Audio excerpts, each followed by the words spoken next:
now on to the reason that we are here, which is to hear from the commissioners of VOD. With the ever-growing world of VOD, we're going to explore the hunger for original content over acquisitions, and we'll ask the question, can original content deliver the variety of programming required for today's audience? Kicking things off, I'm going to chat with Ellen Solberg, who is the content lead at Hopster. So I think Ellen has some clips from Hopster to kick things off.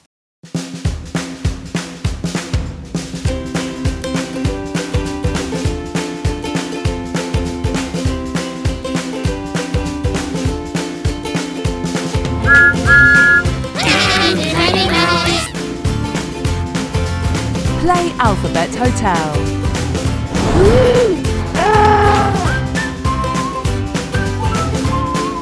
Mog the Forgetful Cat. She found a nice, warm, soft place.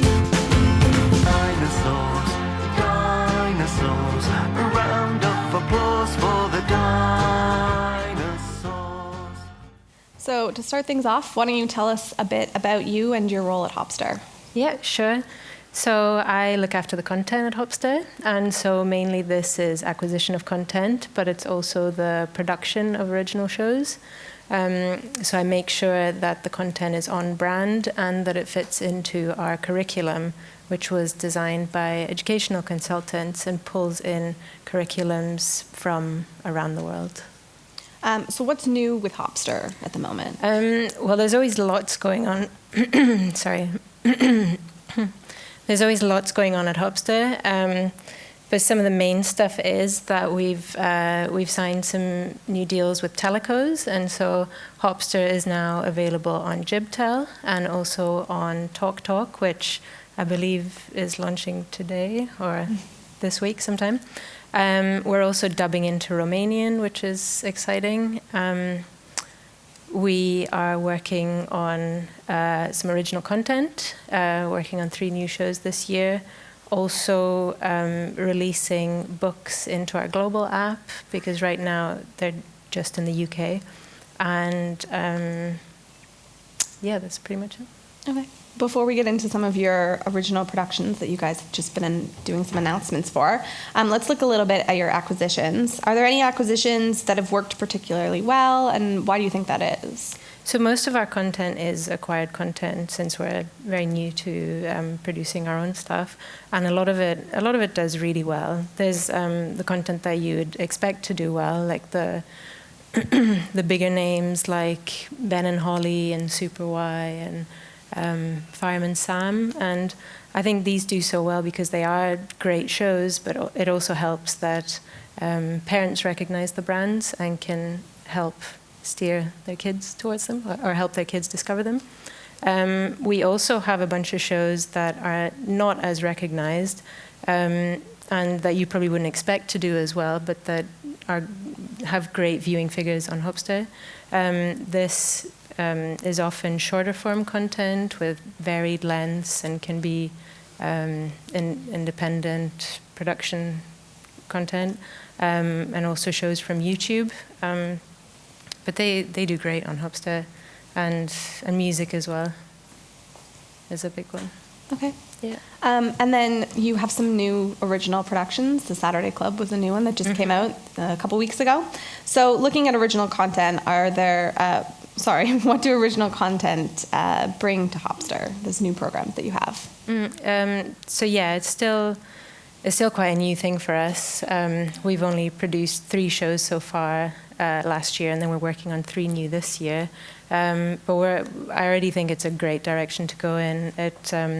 It gives us the opportunity to focus on content that we're struggling to find for the app and filling some of the areas in our curriculum where we don't have that much content. And so, for example, we've got one channel called Hopster Jam, which is a collection of songs, and each song is of a different topic. And so here we've got one song about healthy eating and another one encouraging kids to flush the toilet, and there's one about a morning routine. And then we're working on a show right now which is called Saturday Club, and which teaches kids to empathize and to put themselves into other people's shoes. And like we've struggled to find good content covering some of those topics, and so it's really nice to be able to create that content ourselves. Okay.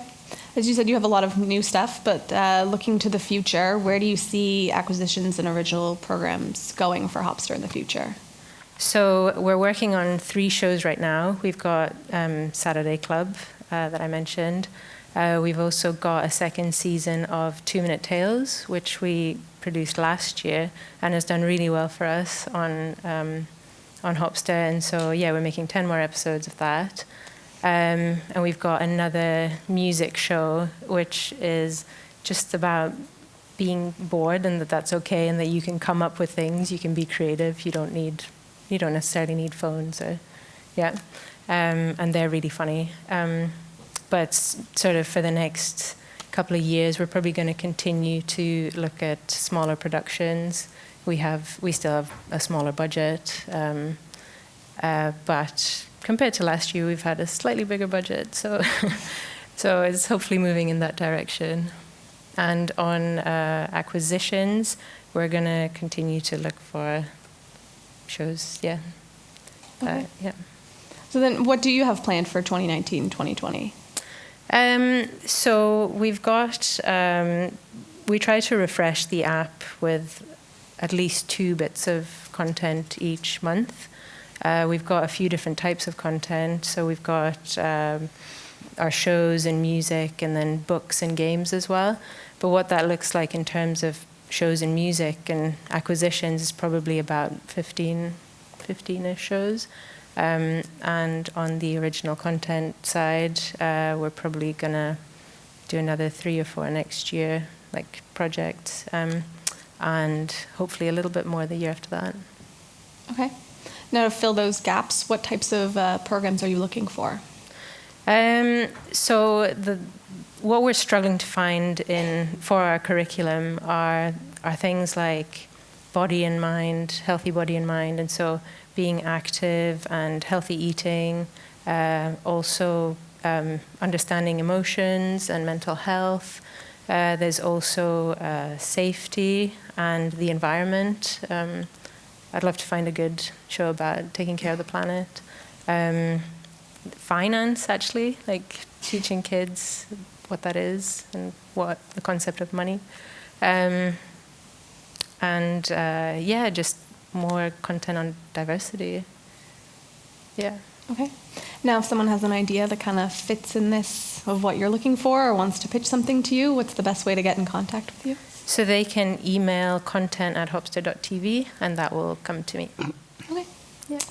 And from there, we're going to move on to Luca Fiore now, who is the head of content for Azumi. Before we ask him some questions, we'll be looking at some clips from Azumi.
So tell us a little bit about yourself and your role at Azumi.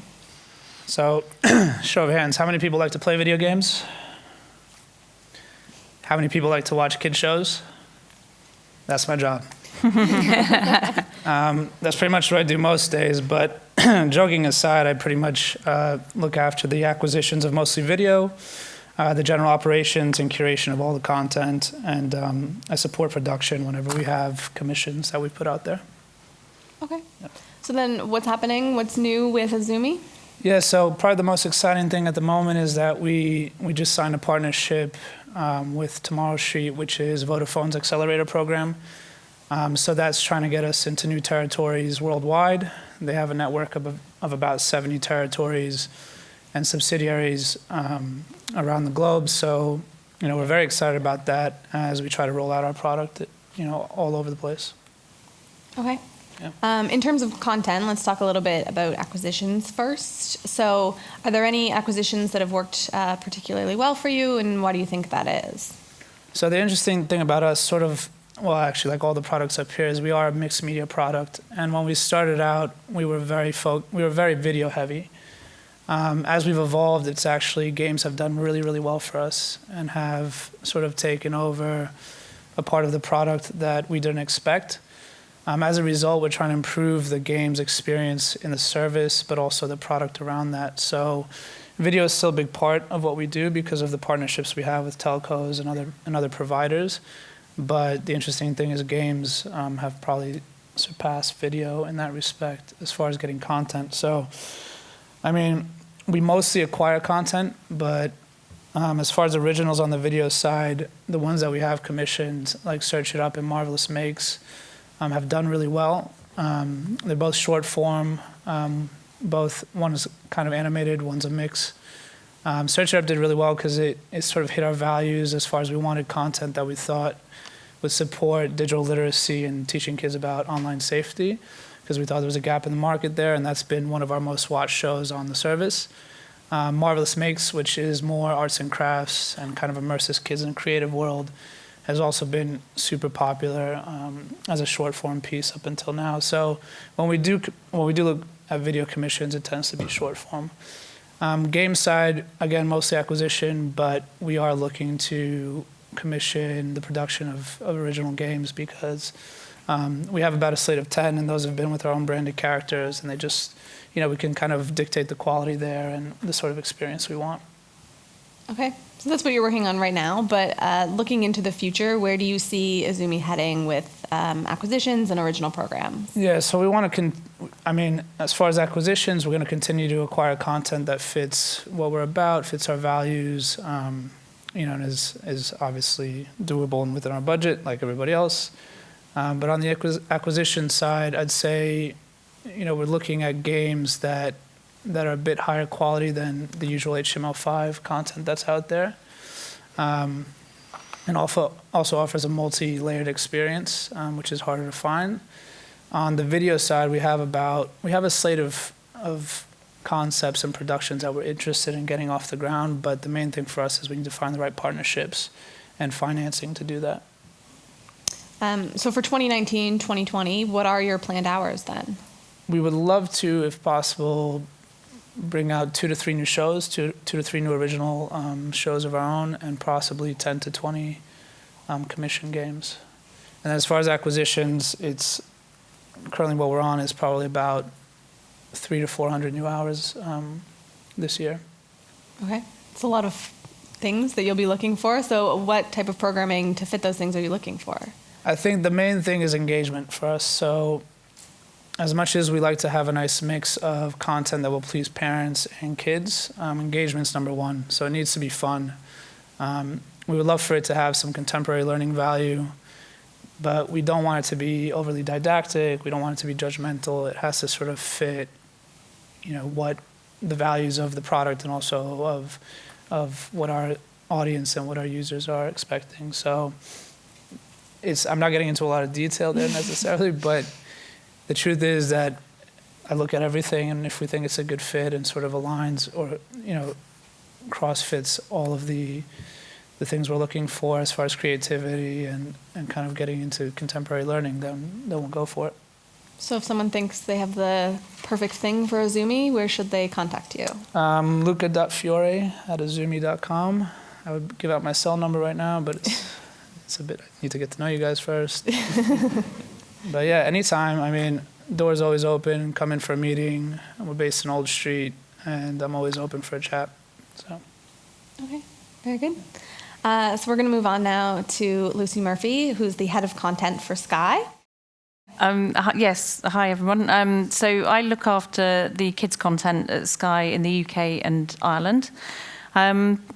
half of my role is in looking after the kind of editorial relationship with the live channels that we carry. And obviously that is then balanced with the VOD catalogue that we have, which includes catch-up and box sets from those partner channels, as well as acquisitions and commissions that we make separately from those channel relationships. Okay. So what's happening right now with Sky Kids? Well, this week we've launched the Kids app on mobile, which is great. We've wanted to do that for a long time. We launched our Kids app on tablet in April 16. It's been really successful, and we worked a lot on that last year in terms of adding the games and interactivity. So as well as games, we added quizzes, we've added the art studio, we've also added sort of creative challenges that go out each week, and getting that now launched this week on mobile is great. So right now it goes on iOS and Android for video only on mobile at the moment, but games will be added later this year. Okay. Now, with your new content, is there a type of acquisition that works particularly well for Sky Kids? Well, I always have to look at it in the context of the fantastic range of entertainment that we get from our partner channels. So if I'm looking at something, it's basically to make sure that we're complementing what we're getting from those partner channels and not, not duplicating it really. So there are different types of acquisition we'll make. So if you look at something like Alvin and the Chipmunks, that was a really popular show on Nickelodeon, which we then wanted more episodes available, so we bought box sets of that. Sometimes we look for acquisitions that are in a genre or a format that we don't get already, so we bought short form. We've had a great package of content from DreamWorks TV, which includes things like I Heart DIY and I Prank My Parents, so little short funny clips, which again we don't get from partner channels. And then we'll look for the really, the best entertainment properties. So we've got a great package with Lego, for example, which, a brand that parents love as much as kids do. And then you were talking about filling out things that you don't get from your partners. What about original programs? What do those bring to Sky Kids? It brings something really original and fresh. We started quite small when we started commissioning originals, but we're ramping that up. This year we'll be producing sort of double what we did last year, and we expect that to carry on in terms of the types of production that we're making, in terms of being both longer format and also more of them. So whereas the cadence of originals launching last year was every quarter, this year it will be every couple of months, and next year that will increase again. So then where is Sky Kids heading in terms of acquisitions and originals? For what type of programs are they going to be? They're going to be, and actually I brought this, which I did the international exchange. I don't know how many people out here did that yesterday. It was a great tiring event, meeting lots of people, and somebody pitched using these cards, and I thought I would show you because actually it was such a great way of pitching. This company from Australia called Pillow Fort, who I hadn't come across before, and they literally pitched 5 shows on little cards like this. So it was very quick and easy to go through them. But what was really interesting is you sort of automatically lay them out in front of you, and it's very much like a UI, basically. And when I'm looking at acquisitions, I'm looking for, the decision-making process is very layered. And the first and most obvious one is, does it look as if it could be on any of our partner channels? So this one immediately was, that looks so Cartoon Network, so it's fantastic, but no. Then you think, does it stand out? Is it distinctive? Given that there are so many shows that any acquisitions or commissions have to compete with. So another couple go. And then you look at things that you think, are they really original? Are they really distinctive? Are they visually going to get kids thinking, oh, I don't know what that is, but I really, really, really want to watch it? And that decision making is, as I say, is very layered. But I think in terms of acquisitions for us have to keep, they're keeping very good company. We have really top shows, as you could see from the sizzle reel. So there's a lot of competition, and they need to be visually distinctive. They need to look great in the UI, but they also, when you watch them, need to offer something that is very premium, is very high quality. Things that work well for us are, have to be those two things. If it's shorts, then funny is always good. And we've had some great success with shows like Angry Birds, which obviously are very well known, but then obviously less well known, a show we launched last year called Sunny Bunnies, which was very unknown, but because the visuals were so beautiful and it looked so appealing, it's done incredibly well for us. Yeah, it's a very cute little show. It is. He's hopping around. Yeah. Causing chaos. So any indication you can give to people of how many hours of programming you're looking to pick up or commission, and what your planned hours are for 2019, 2020? Tend not to think in terms of hours, as looking at the range of audience that we serve, where we go from, we carry baby TV, which really starts from 6 months old, right up to 12 years old. So we tend to look at each segment of that very wide audience separately and think, well, we've got great preschool provision. So last year we focused a lot on the 4 to 7 year olds, and we really bolstered that as a segment. Now we're looking at 8 to 12s. So we're particularly looking for good live action, good storytelling, good drama.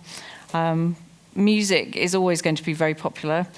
We're looking for kind of crafty, makey-do shows, and the shorts and music videos are very, always going to be open to looking at those. Okay. Now, if someone thinks that they have the perfect show to fit in there, how should they contact you? They have to. We do have a submissions process. Everything gets put into that submissions process. We look at it as an editorial team, and that editorial team includes myself plus the on-demand planning team and the schedulers, so that we can look at things in the context of balancing out what our service is offering. And it does take time. We're a small team, and we have a huge number, hundreds of submissions every year, so it does take longer than I would like. Having been in the position of pitching to a broadcaster, it's always excruciating when you have to wait, but that's the way it is. A short pitch like this is fantastic. We don't need necessarily to see pilots and scripts and story outlines, and I think that's something that's changed over the last few years. You can make quite quick decisions about whether or not you want to go on to the next level of discussions pretty quickly, based on the concept, the visuals, and the talent behind the idea. I think that's always something that's overlooked, but having a great idea is no good if you can't demonstrate that you can then deliver it. And yes, lucy.murphy@sky.uk is the email address to find me. Okay. And then we're going to talk to Sarah Aspinall, who's the music and kids editor at Virgin Media. I don't think you have any clips, so we'll dive right into it. Tell us a bit about yourself and your role at Virgin. I don't know what she does, but for Virgin. Save a little bit of time there. No, it's pretty much exactly the same. It's a channel management relationship, which is a big part of what I do on a day-to-day. Acquisitions, marketing, strategy, kids app, games, technology, and generally any other project, random project that comes from my bosses, and it's anything to do with kids. So, yeah, pretty much everything from a kid's perspective. So, yeah, that's me. So what's happening right now with Virgin Media on the kids' side? So much. There is lots going on. I'm absolutely gutted to say that there was a hoping to make a few announcements today, but the world being the world, contracts and everything else is not allowing me to. But there's a lot of exciting things coming away from acquisitions through to tech, through to advancements, etc. So there's lots going on, in the next week, 2 weeks, months, years, etc. going on. So it's quite exciting and moving forward, which is also really exciting. Having been in the industry for as long as I have, it's nice to see the energy coming from, because I come from a broadcaster as well. So having a platform, being on the platform side, it's nice to see that the platforms are actually starting to get behind with kids, with obviously Lucy at Sky, myself at Virgin. It's an interesting from all sides as to what's going on. So then for Virgin, is there a particular type of acquisition that works well for you guys? I'm going to, again, going last is kind of easy. I'm going to mimic everything that pretty much everyone's been saying. Essentially, again, we had the deals with the broadcasters, so that absolutely your Peppa Pig, your Paw Patrols, your obvious hits, do really well for us, and there's no doubt about that. And you don't have to see Barb or any of our data to know that does well for us. But at the same time, again, what really does surprise me coming from a broadcaster and also other platforms is those independent pieces, the YouTube content, the content that has been sold all around the world but never made it to a broadcaster in the UK. Those shows that we give space and energy to, and we put the full force of our marketing or editorialization or whatever techniques that we have, when we put that behind it, you can actually see a show that most probably cost a fraction of the price of a Peppa Pig do very well. So it is quite surprising what does actually work when you put it in front. And I think that's the advantage that Virgin, a platform like Virgin does have, and Azumi and Hopster and Sky, is that we are kids focused. We have our areas, and we are actually able to push the content that we feel does and react to data and priorities. Okay. So looking at the future, where do you see acquisitions and original programming going for Sky? Not Sky, Virgin. I mean, if you want to make predictions for Sky, well. Yeah, I can do that. You spend my budget, I'll spend yours. Oh, yeah, please. I mean, for us, last year we announced that we're looking into potentially doing commissions. That's definitely still very much going to be happening for us. We're looking at very different opportunities. I will say we're trying to, we don't have a Netflix budget, and I think I was quoted on saying something similar last year, but we don't have that kind of budget, but what we do have is a platform and opportunities to evolve that, so that we're still in the midst of, and we hope that progress. And, bolstering, again, nodding to what Lucy said, is, Alvin does well, you go and you supply, but then also looking for those gaps that are not quite filled yet. Okay. In terms of 2019, 2020, what is it going to look like? Epic. Based on the amount of work. I think it's going to be a really interesting change because, we were all starting to traditionally, it was catch-up services for people like us, and it was, box sets and broadcast deals. We've moved away from that over the last year or so, moving more towards kind of becoming a hybrid, kind of just trying to become that aggregator, making sure the channels are okay, channels are still performing, because if there's no channel, there's no us. Making sure that the technology keeps up to advance with the kids, and that's not an easy thing to do. And really just evolving the content proposition, making sure that we do have the next big thing. I think if anyone was with a session earlier where Alison from Nickelodeon said that they were pitched it was a ballerina, time-traveling ballerina. That's what the kind of thing that I'm definitely looking for, something different. Well, it does exist, because that's Find Me in Paris. Yeah. Quite well. Time-traveling ballerina, sold. And did really well. So then what types of programming are you looking for? Everything. Which is very broad, I know. But yes, we do cover from the younger age right the way through to most probably about 9 to 10. Is where we focus. We are looking for comedy. We're looking for drama. We're looking for preschool. We're looking for baby, and I'm looking for the next, time traveling ballerina. So that's what we're looking for. Everything. All right. And if someone thinks they have the next time traveling ballerina, where should they get in touch with you, or how should they? At the Mercure later No, Several seriously. No, definitely email sarah.aspinall@virginmedia.co.uk. But, the great thing about the CMC, one of the markets I absolutely love, is because you can walk down the street and you can see someone and just say hi, introduce yourself. And, definitely, it's not just about emailing, because emailing is hard. It's hard to keep on top of that inbox. But at the same time, these markets are the perfect opportunity to just come and say hi. Okay. I think we have some time for some questions. So there's 2 volunteers at the back that should have mics. Does anyone have any questions that they want to ask any of our panelists?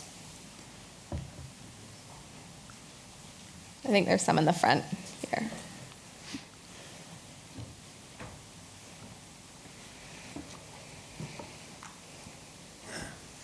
Hi there. Sorry if I missed this, but when you're looking for new content, are you looking for it from independents, or can freelance writers come to you? Are you developing it yourself, or would you rather it come from an independent producers? Is that Who's going Question to all 4 of the panel. Whoever wants to answer. Yes, so it can come from loads of places, to be honest. It can come from a production house or from a writer. If someone has a good idea, we're happy to chat about it and find out more. And if it's a fit, then that would work. I would say similarly, but we do have some ideas of our own that we're trying to develop. So in that respect, we do look for studios to kind of help us develop the concept, and then if they know writers and everything else that we need to produce that, then they'll go that route. But it can come from anywhere, yeah. And from our point of view, if you look at the original content that we commission, there's 3 different types really. One is when I use the example of Revolution Skills, which we just produced with Snack TV. They were already producing a show called Revolution for Sky One, which was all about boarding and BMX biking and blading. Very exciting, big studio show, which we knew that kids would love. And we also knew that it was a professional standard of all of those things. So we commissioned a series of shorts, which were presented by Jordan and Perry, and it showed kids how to get started on skateboarding and BMX biking, etc. So that was something that we dealt with the original company that made the kind of the master show, as it were. The second type would be where we know we want a particular type of program, and then we go out and talk to production companies and find the right one to make it. So a good example for that would be Dive In and Do It, which we did with Will Brenton and Chris Scala at Happy Alchemy. We've got an enormous project at Sky called Ocean Rescue, which is about plastics in the ocean. Again, we knew we wanted to commission something very specific for kids that explains in sort of bite-sized episodes what small steps they can make to make changes. So we had the idea, but then we went out to a company to help us realise that. And then there are the ideas we didn't know we wanted until we saw them. And those can come from very small indies. We've got a show in production at the moment called La Buntina, which is a series of short music videos. We found that on Kickstarter. A young animated director, it's the first show she's ever made. So, very small company without a track record, but the most gorgeously beautiful show that we just had to make. And then something like the Aliens Love Underpants Christmas special, which we're making at the moment with Tiger Aspect, that evolved from a smaller commission that we made last year of music videos. It did incredibly well. The audience absolutely loved those music shorts. So when they came back and said, how about a Christmas special with Matt Lucas as Father Christmas? It's like, yep. And, we've got a relationship with that company. But as you can see, it can come from lots of different, there's no format to it. A good idea is a good idea no matter where it comes from. All I would say is that we would need to be very confident. So with the young director that I talked about, we paired her up with a producer who was very experienced so that we knew that she had the support and the help to get the show delivered. And again, I'm going to follow suit. It's hard being the last. No, I mean, from my perspective, we don't have a development team. We don't have any of that kind of stuff within the portfolio. But at the same time, I'm going to ditto again, a good idea is a good idea. And if it's something that, it can come from anywhere, and I think that's the most important thing, when you can't close doors to anything. And if you have an idea and you have a concept, then it's a case of, if it's something that we're interested in, then we'll work together to figure out how we can make that move to the next step. So definitely it's easier in some of the other avenues, which I'm sure we'll all agree, but sometimes, it can be direct from a writer, creator, whoever it might be. And it can be from a random conversation here. I mean, that is why these events are so good, Exactly. right? Because we meet new people, and it's great this year to see so many international people here. I've met studios from Australia and Canada that I haven't met before, and those, I think, the partnerships you build and the relationships are very important. So network away. Does anyone else have a question? In the front? Just I want to talk about financing. How much are you fully financing and how much is partnership financed? Everybody. Please. Everybody. You go first this time. Well, as soon as we haven't done anything just yet, there's no format. So again, and I'm sorry for being flaky about it, it really does depend on the project. I mean, I'm definitely very much in that era of having to prove that spending money can actually make our customers happy, which at the end of the day is what my job is to make our customers happy and stay. So if there is an amazing project that we feel that we can monetize off the back of, then we could potentially fully finance. Then at the same time, we have strong relationships with broadcasters, and maybe there's an avenue that we can work together with broadcasters to help each other. Maybe it's a case that we can put that extra few pennies in, depending on what rights are being sought. So again, no straight answer and very flaky, but it really does depend on the project, on the situation, and it's all about the conversation. I'm going to do it this time. What she said. It totally depends. The more money we put in, the more we would expect back in terms of shared revenues. But, things that we've done have ranged from fully financed right up to putting in the last 5 or 10% gap financing. So it really depends on what the situation is of the project when it first gets to us and what the producer or distributor is looking for. And what potential we see for it growing and expanding.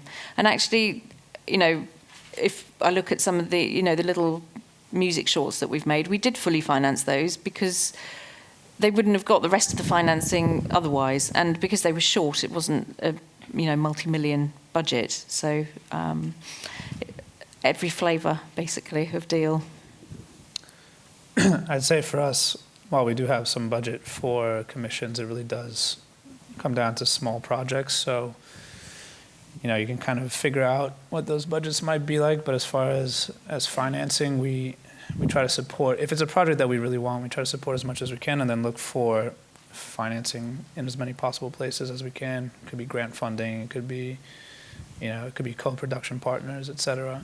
And if we can get support with that, obviously it helps too. We try to use all of our network and our channels to look for that extra financing. But if someone can actually come to us and say, not only do I have this great idea, but I have somebody else that's interested and is looking for a co-production partner, it already gives us more incentive to add something to it, because we just can't add the whole budget, right? Or even sometimes 50% of the budget if the budget's too big. So if you take the shows that we've already done as an example, like Search It Up or Marvelous Makes, 20 by 2 minute episodes, and you get an idea of what the budgets for those might be, you can imagine, while we did fully finance those, if it is bigger than that, you can imagine what we might be able to contribute if it's something we really want, and therefore we need the extra support to carry it, further forward. But there's an incentive if somebody comes to us and says, this is a great idea, and if you don't mind sharing it with someone, we might say, yeah. So most of actually all of our shows so far have been fully funded, but we are open to different models. And obviously, if we want to do something a bit bigger, which we do eventually, then it'll be hard to do on our own. So we would look to find someone else as well to get involved. I think there's a question right there. Probably don't need a mic. Okay. Hey, it's Carrie from Finger Industries. So we do short form content animation generally. There's no set standard anymore with length. Have you guys, have you got blocks that you're looking to fill? You mentioned 2 minutes, Luca. Is there any preference on that? Because when we're sort of looking at new development, often we're trying to find, we'll get a script or a pilot or a teaser. We've got to have some idea in our heads as to kind of, what this is going to look like as an episode and series, etc. Have you got any sort of preferences on what you're looking at the minute with editorial blocks, or anything we should be aware of with that? Well, because we don't work like a linear channel, I never really think of it as editorial blocks. But off the top of my head, if I am comparing TV shows to digital format content, it sort of falls under 5 minutes, between 5 and 11, and then you start getting into the half hours. But even if we get things that are 13, 15 minutes long, as long as it's quality content and it fulfills an area that we find is missing, then it can be a good fit. Short form has done a bit better for us, just because I think kids are going to find their longer format TV shows elsewhere, because look at all the great stuff there is around me. But we're still open to fuller length shows. We're not going to discriminate. But yeah. I've got a slightly different answer to that, in that for me, it really doesn't matter. But if you want to sell it internationally, then it probably does matter more. Because if you're selling or distributing a show that we take, then you're probably also selling it to linear TV channels and broadcasters who do need a specific episode length. All I would say is that in terms of the volume, that's what's changed a lot. And the best shows, it's slightly ridiculous that we're still working in blocks of 13. I mean, the only reason we're doing that is because it used to be, 52 weeks in a year, one episode a week, and so blocks of 13. That really doesn't matter anymore. I need blocks of 5 because I have 5 tiles across our UI. I have 4. So, yeah. So, it's going to be different depending on what platform. But the other thing is a really successful show is going to be one that has a great depth of different types of content. So if you've got a great drama show, for example, coming from Disney Channel or Nickelodeon, they will, we need the short form, we need the character intros, we need the digital extras, we need all of that stuff to make kids really jump in and totally get immersed in a new world. And kids just eat it up. They love the short form alongside the longer form. So a mixed bag is probably best. But if you are thinking international, then you probably do need to think about the length. And shorts work brilliantly for on demand, but might not work quite so well for a linear channel. So that doesn't help at all, does it?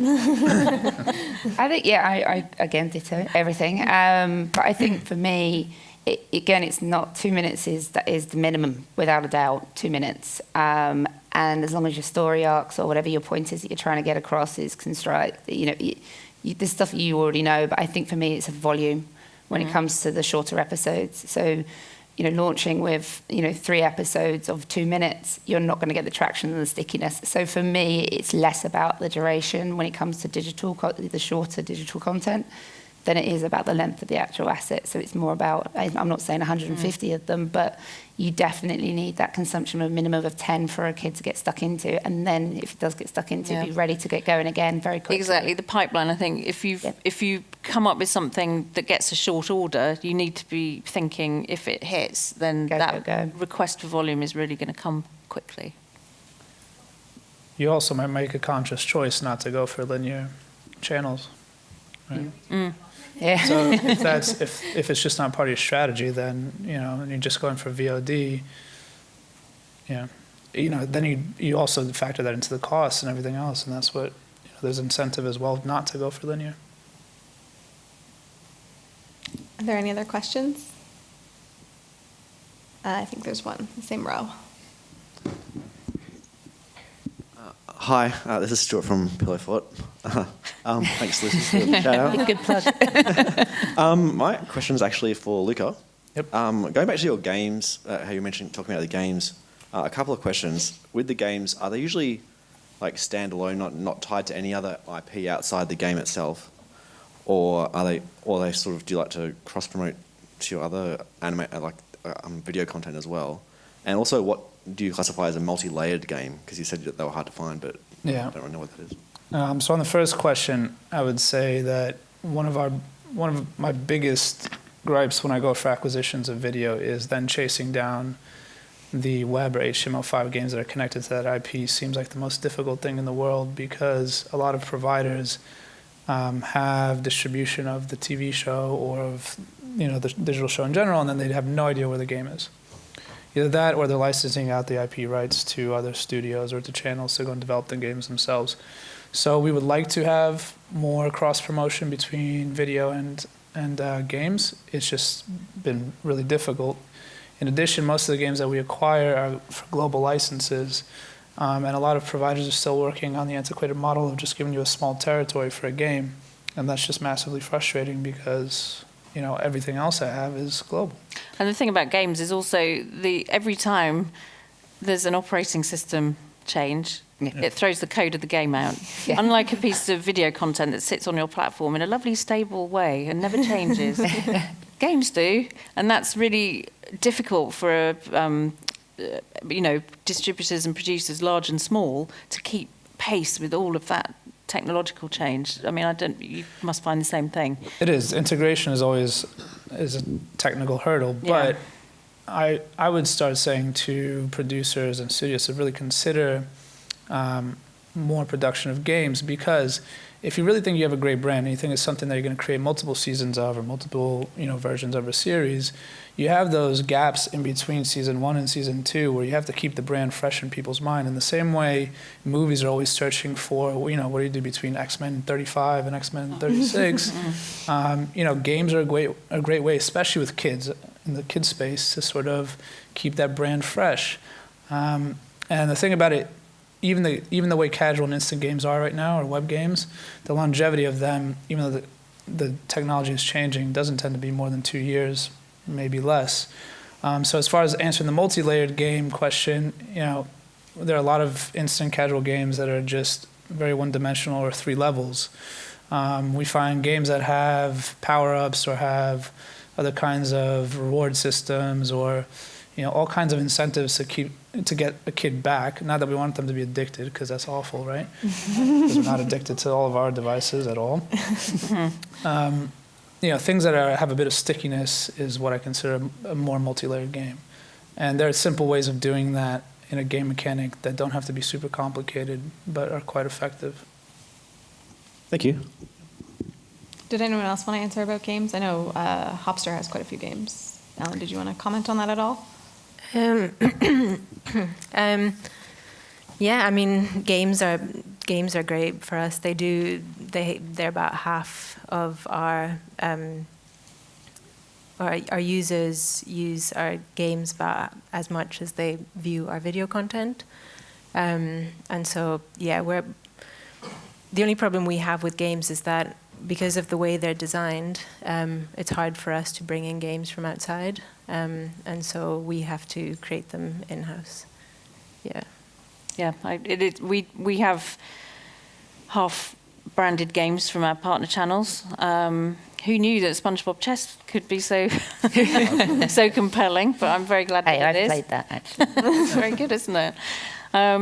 But it's also, we do commission our own for exactly that reason, for the platform stability, for the multi-layering, and also just to, we have really an amazing industry of games companies in this country, as well as internationally, coming up with fantastic, sticky, compelling games. So, we work with a lot of them in the UK, and we'll continue to do that same balancing act of taking great partner games, but also commissioning our own. Okay. I think that's actually all the time we have. So the speed meetings, which some of our panelists or their representatives are attending, will take place in the workstation at 5 p.m. Make sure to check in at the registration desk on the ground floor. It's a first-come, first-served system. There's no advanced booking. And please clear the room quickly so that they can set up for the next session, which will be the Art of Animation, and that's at 5 p.m. Thank you, everyone.